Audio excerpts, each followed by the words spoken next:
माऊली, बंध म्हणजे नेमकं काय असतं ग?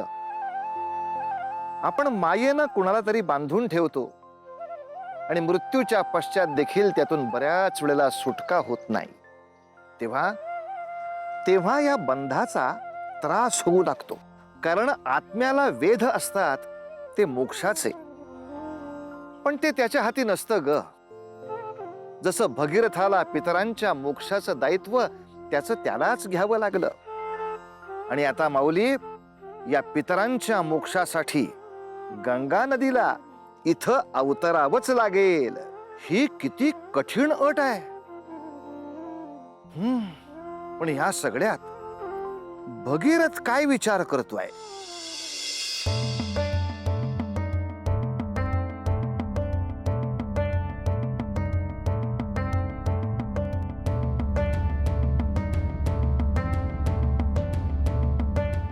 राजन, सर्व प्रजेच्या वतीनं आपणास विनंती करण्यात येत आहे की आपण आपल्या निर्णयाचा पुनर्विचार करावा.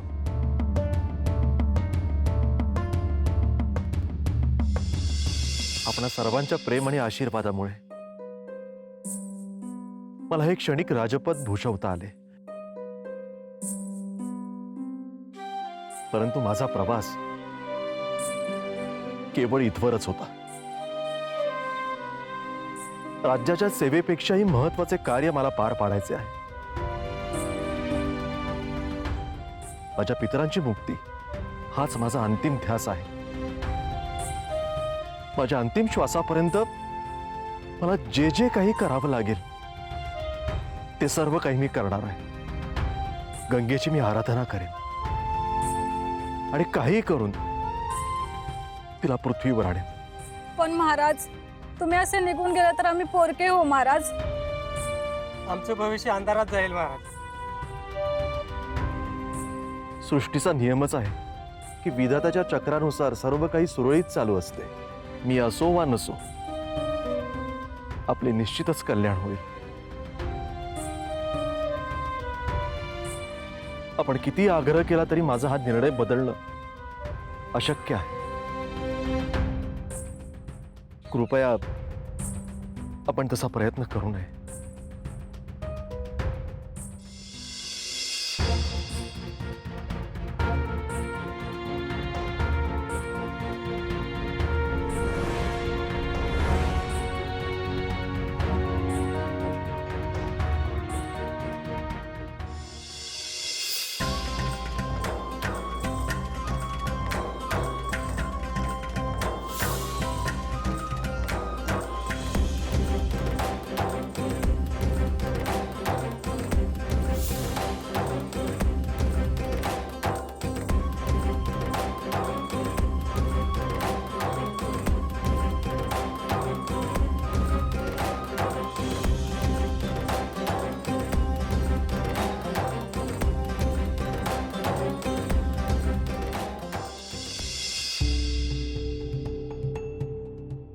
वसिष्ठ ऋषी, आपण ऋषीवर मी जो संकल्प केला आहे त्याची सुरुवात आपल्या आशीर्वादाने होते आहे. याहून अधिक शुभ संकेत तो काय म्हणावा. राजन, आपण आपल्या पितरांच्या उद्धारासाठी जो निर्णय घेतला आहे तो निश्चितच स्तुत्य आहे. परंतु मी इथे आपणास काही गोष्टींबद्दल जागरूक करण्यासाठी आलो आहे. जागरूक? कोणत्या गोष्टींविषयी ऋषीवर? राजन, आपले पिताश्री आणि त्यांचे पिताश्री या सर्वांनी आपल्या पितरांच्या उद्धारासाठी गंगा नदीस प्रसन्न करण्यासाठी अशी साधना केली होती. परंतु हे तप, हा मार्ग अतिशय खडतर आहे. एका जन्मात त्यांना गंगा नदीस प्रसन्न करणे शक्य झाले नाही. गंगेची आराधना ही सहज गोष्ट नाही. ऋषीवर, गंगेचे स्वर्गात जाण्यामागे काय प्रयोजन होते? त्यांनी पृथ्वीचा त्याग का केला? गंगा नदी पृथ्वी लोकातून स्वर्ग लोकात जाण्याचे कारण या क्षणी भगीरथ यास सर्व काही कथन करणे उचित नाही.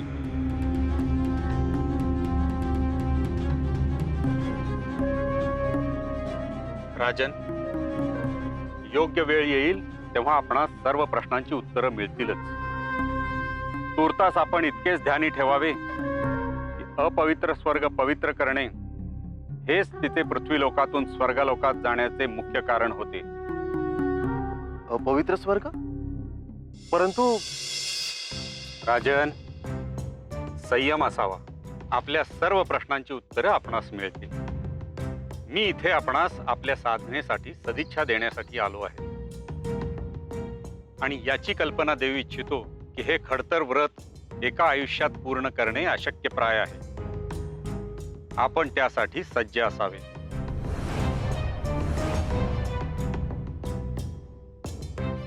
शुभम भवतु.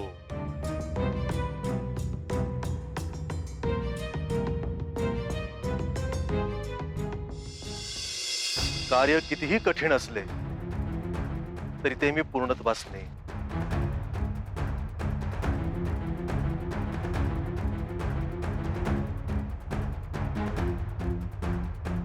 हे विधात्या, हे सृष्टीकर्त्या, हा भगीरथ आज एक पण करतो आहे.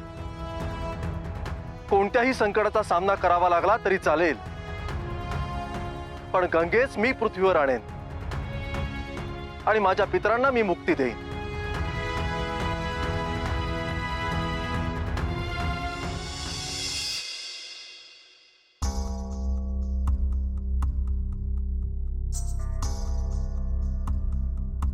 देवी गंगा, देवी गंगा, आपण इतक्या विचलित का? हे आपण विचारता आहात देवेंद्र? पृथ्वीवर काय घडते आहे यापासून आपण अनभिज्ञ आहात का? तसे नाही देवी, माझा रोग इतकाच होता की आपणास इथे येऊन बराच काळ झालेला आहे. काळजी वाटते आणि म्हणून मी इथे का आले याचे कारण सर्वश्रुत आहे. परमनियतीची ही इच्छा होती की देवी पार्वती आणि श्री महादेव यांचा विवाह व्हावा, परंतु श्री महादेवांच्या प्रती माझे असलेले प्रेम आदर ह्याचा कोणीच विचार केला नाही. माझ्याकडून काही विपरीत घडू नये म्हणून मला इथे पाठवण्यात आले. आपण देवी पार्वती यांच्या भगिनी आहात आणि तरी देखील नियतीने हा मार्ग अवलंबला आहे. निश्चितच यामागे काहीतरी संकेत असल्याशिवाय राहणार नाही. कदाचित आपल्याला त्याचा विसर पडला असेल. किती सहज बोलून गेलात हे देवेंद्र. मी काहीही विसरले नाही. कदाचित आपण हे विसरला आहात. जेव्हा मी इथे आले तेव्हा पण केला होता. जोपर्यंत श्री महादेव स्वतः मला आज्ञा करत नाहीत तोपर्यंत मी पृथ्वीवर अवतरणार नाही. देवी, आपणास दिसते आहे ना की पृथ्वीवर आपली किती आवश्यकता आहे ते. आणि तसे नाही झाले तर देवेंद्र, गंगेचा प्रवाह बदलण्याचे धाडस आजपर्यंत कोणीही केलेले नाही. आपण देखील तसा प्रयत्न करू नये.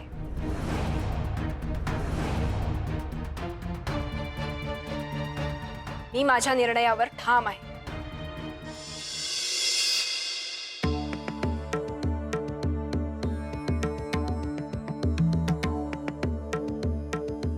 हे सूर्यदेवा, मी आपणास प्रणाम करून माझ्या या खडतर प्रवासाला प्रारंभ करत आहे.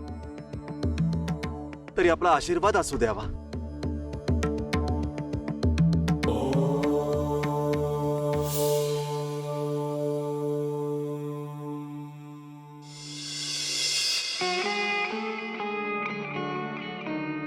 ओम ब्रह्मदेवाय नमः. ओम ब्रह्मदेवाय नमः. ओम ब्रह्मदेवाय नमः. ओम ब्रह्मदेवाय नमः.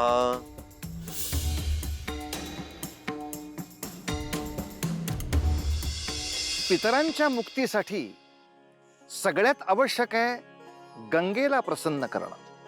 म्हणजे थोडक्यात भगीरथानं गंगेची आराधना करायला हवी. पण असं असताना सुद्धा भगीरथ तपश्चर्या करतोय ती ब्रह्मदेवांची. का करत असेल तो असं? ब्रह्मदेवांना प्रसन्न करून त्याला काय साध्य करायचं असेल? ओम ब्रह्मदेवाय नमः. ओम ब्रह्मदेवाय नमः।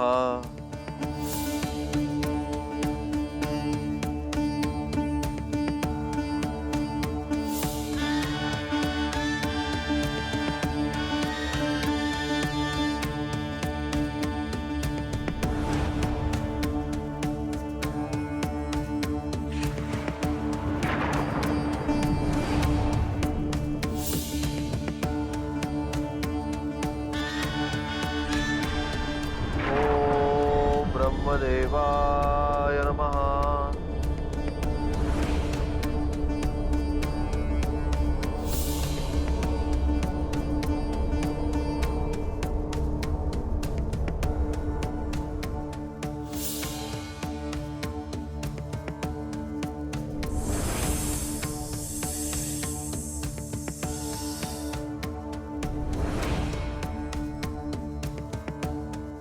ओम ब्रह्मदेवाय नमः।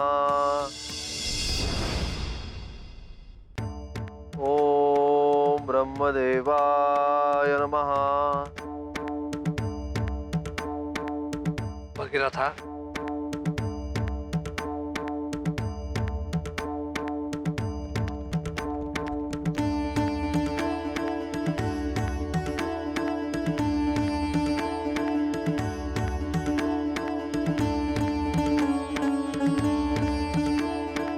माझी साधना करण्यास तू तुझ्या आयुष्यातील एक तप व्यतीत केले आहेस. ऊन पाऊस कशाचीही तमा न बाळगता कोणत्याही प्राणीमात्रानं तुला इजा होईल हे ज्ञात असून देखील तू हे कृत्य केलेस. का? काय प्रयोजन आहे या सगळ्या मागे? ब्रह्मदेव, आपण मला दर्शन दिलेत, मी कृतकृत्य झालो. आपण जाणता मी माझ्या पितरांच्या मुक्तीसाठी प्रयत्न करतो आहे आणि त्यासाठी मी ही साधना करतो आहे. होय पुत्र, माझं ज्ञात आहे. परंतु तुझ्या पितरांना त्यांच्या दुष्कृत्याचा शाप मिळाला होता. तो देखील कपिल मुनींनी दिला होता, ज्यांची शापवाणी कदापिही असत्य ठरणार नाही.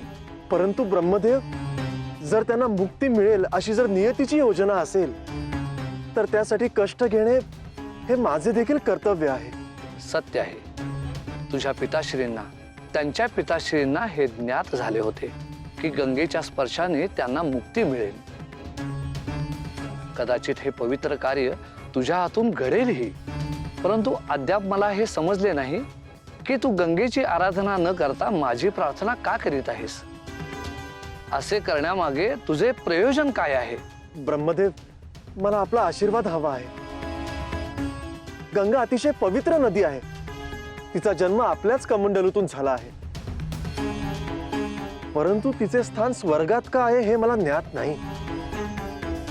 आणि ब्रह्मदेव, आपण म्हणता तसे तिला पृथ्वीवरती आणणे हे कठीण कार्य आहे आणि त्यासाठी मला दीर्घ आयुष्य लाभावे ही माझी इच्छा आहे. अतिशय चतुर्बुद्धीने तू आचरण केले आहेस.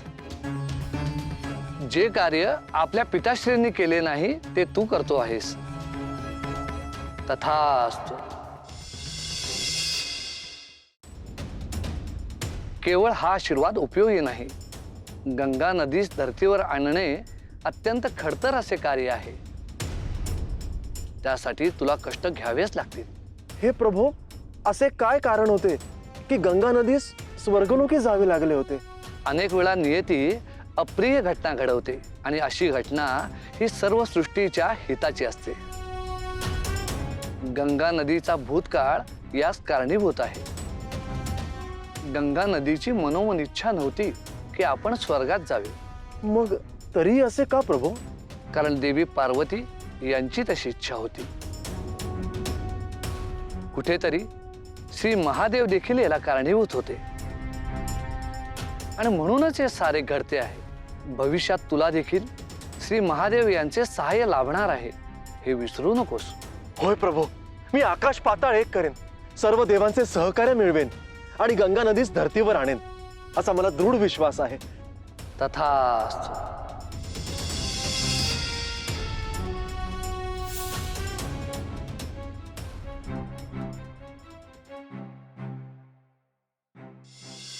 नारायण नारायण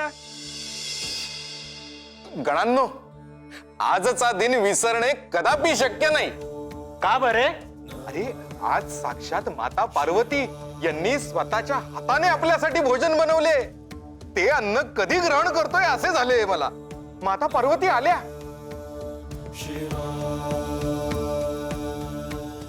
प्रणाम माते. माते, आम्ही सर्व भक्तगण आपण आपल्या हाताने तयार केलेल्या भोजनाचा आस्वाद घेण्यासाठी अत्यंत आतुर झालेलो आहोत. आपल्या सर्वांची ही इच्छा निश्चितच पूर्ण होईल. नारायण नारायण.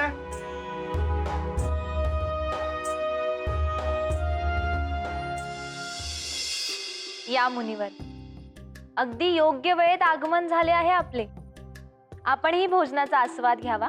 होय मुनिवर, आज पार्वतीने त्यांच्या हाताने भोजन बनवले आहे. महादेवा, आपण मला इच्छा आणि कर्तव्य यांच्या वेगळ्याच पेचात अडकवत आहात. म्हणजे एका बाजूला हे भोजन करण्याची इच्छा आणि दुसऱ्या बाजूला माझे आराध्य श्री विष्णू यांचे दर्शन घेण्याचे कर्तव्य पार पाडल्याशिवाय ही इच्छा मी कशी पूर्ण करणार? म्हणजे अद्याप तुम्ही श्री विष्णूंचे दर्शन घेतले नाही? तसे नव्हे महादेवा, म्हणजे मी आपल्या आराध्यांचं दर्शन घेण्यासाठीच निघालो होतो. मात्र वाटेत एका भक्ताने माझे लक्ष वेधून घेतले.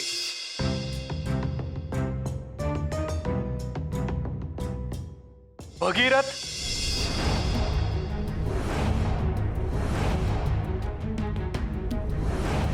भगीरथ म्हणजे भगीरथाने आता भयंकर तपश्चर्या आरंभलेली आहे. जोपर्यंत गंगा पृथ्वीवर येत नाही तोपर्यंत तो काही शांत बसणार नाही.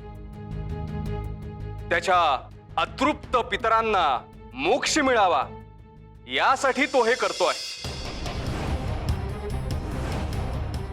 जोपर्यंत गंगा पृथ्वीवर येत नाही तोपर्यंत तो काही शांत बसणार नाही.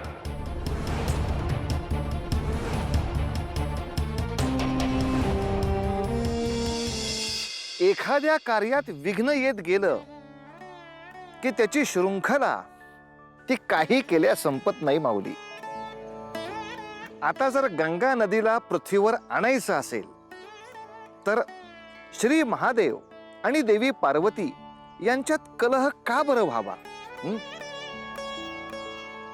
पार्वती देवींना निक्षून असं सांगितलंय, काही झालं तरी गंगेला भूलोकी आणायचं नाही. म्हणजे माऊली, कुठेतरी गंगा नदीचा संबंध महादेवांशी असावा, काहीतरी अघटित झालं असावं. जसं आपण म्हणालो ना की आपल्या पुराणामध्ये पूर्वायुष्याला एक वेगळं महत्व आहेच, पण तितकंच महत्व आपल्या पितरांना देखील आहे. त्यांचा मोक्ष हे आपलं परम कर्तव्य आहे हे सांगणारी आपली संस्कृती आहे माऊली. आणि आता तर महादेव सुद्धा मोठ्या पेचात पडलेत. काय आहे नेमकी गंगेची कथा? आणि आता भगीरथाचं नेमकं काय होणार कळेल पुढल्या भागात. तोवर उतू नका, मातू नका, घेतला वसा टाकू नका.